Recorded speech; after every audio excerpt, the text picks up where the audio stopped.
Hi, it's Steve. Today we'd like to show you how to change the dairy compartment door on your refrigerator. It's a really easy repair. Let me show you how we do it. Now to change the dairy compartment door, we're simply going to open up our left-hand door.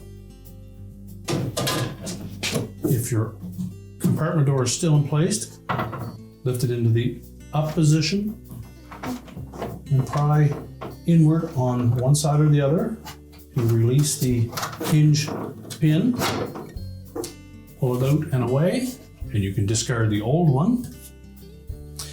Now when installing the new one, you may find it easier to lift the compartment completely off of the door.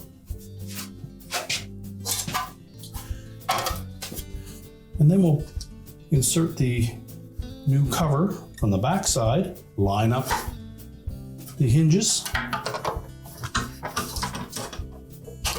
depress the opposite side enough that it will fit over the opposing hinge pin.